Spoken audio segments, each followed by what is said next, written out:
Hey everyone! My name is Sashah Handel and I'm a baker and fitness instructor in New York City and your host for today's episode of Alt Baking Bootcamp with Well+Good. We're gonna take my family's favorite recipe and alter it just a little bit and make it dairy-free and add some pumpkin to your caramel layer so it's a little bit more on the festive side. You're gonna wanna bring a small saucepan over a low flame. Basically, I've got here equal parts coconut milk and coconut cream. You're gonna wanna bring this to a light boil. Boiling has levels, right? You can get a rolling boil, which is where you get lots of bubbles, but here I basically just wanna bring it high enough so that the perimeter of your coconut milk starts to boil. I'll continue to stir here with my spatula just to avoid any burning or sticking to the bottom of my pot. We don't want anything super duper hot. We just wanted the bubbles to start to appear on the outer edge of your pot, which is happening right now. So with that, I'm gonna turn my flame a little bit lower, and then we're gonna go ahead and add half a cup of coconut sugar.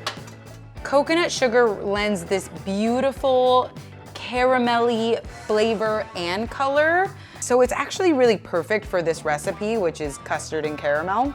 I never really realized how versatile it was until I started experimenting with it this time around. So once you've got your sugar in there, you're gonna wanna whisk vigorously.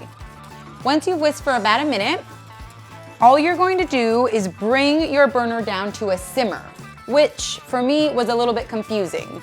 The goal here is to simmer your milk mixture for 20 minutes, which should be long enough for the water content in your coconut milk to evaporate. Perfect.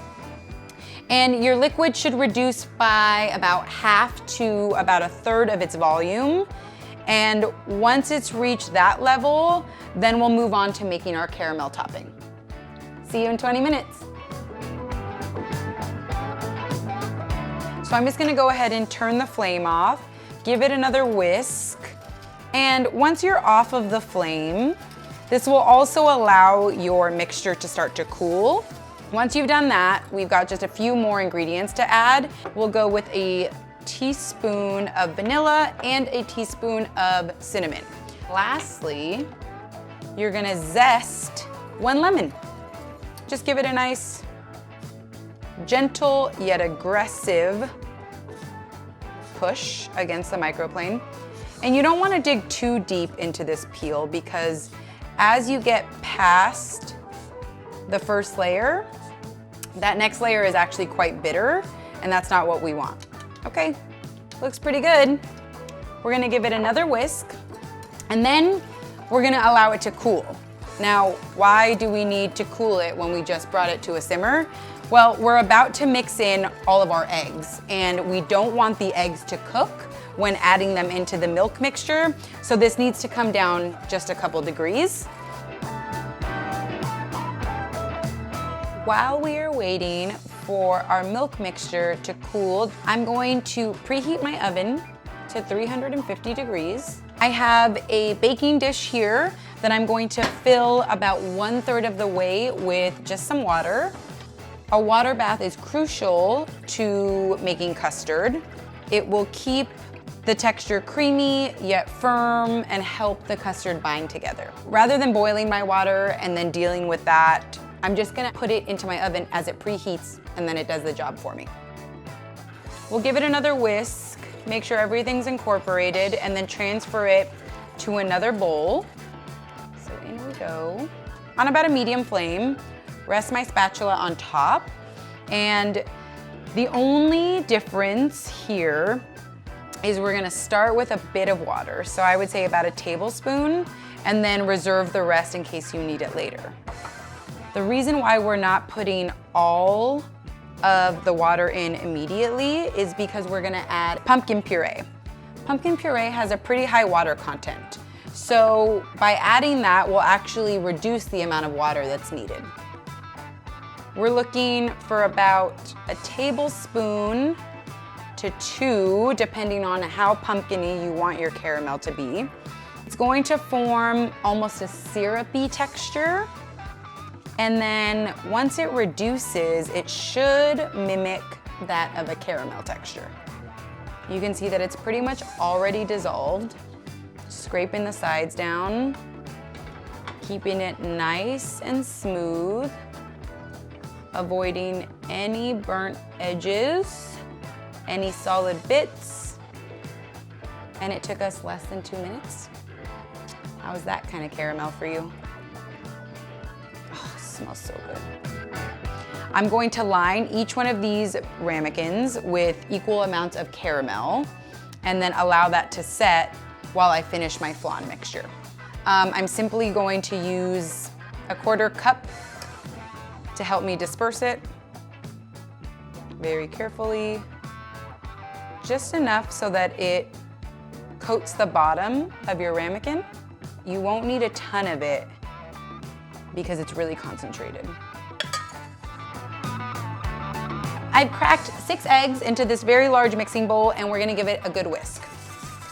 Just enough to break up the yolk. You are wanting to make a custard, not scrambled eggs with coconut milk. So the difference between the two will be dictated by the temperature of your milk mixture. So I would stick pinky in there. Warm is fine, hot is not okay. Basically what you're gonna do is pour a steady and slow stream of your milk mixture directly into your eggs and whisk vigorously while doing so, so that your eggs do not cook or scramble, they just incorporate. Oh, it smells so good. Little elbow grease goes a long way. Fantastic. I don't see any ribbons of cooked eggs, yay. When in doubt, just go a little extra. Fill it up, let it drip off the side, go right into the center, and you can see the separation basically right away. So I'm gonna do 2 big scoops and then I'm gonna move on to my next ramekin just to make sure I have enough to go for the whole 6.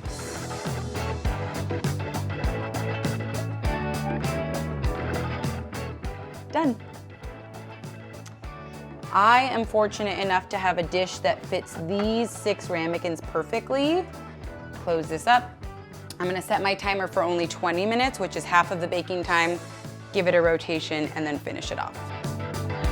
Once they're done, you're gonna wanna bring them out and take them out of their water bath almost immediately and very carefully.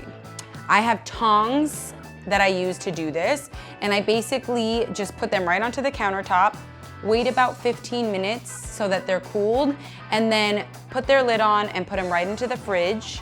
They're gonna need to set in your fridge for 6 to 8 hours. So it's usually easiest to just put them in there overnight and then have them ready for the next day. Let's dig in. Ooh. Texture on point.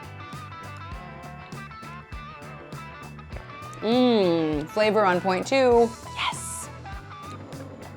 I added some pumpkin puree to the caramel layer on top, and it's really subtle. And even though I used coconut milk as opposed to dairy milk, the coconut flavor is also really subtle. It tastes just like flan, but better. If you like pumpkin, spice, and everything nice, subscribe to Well+Good, and you can check out this recipe in detail in the link below.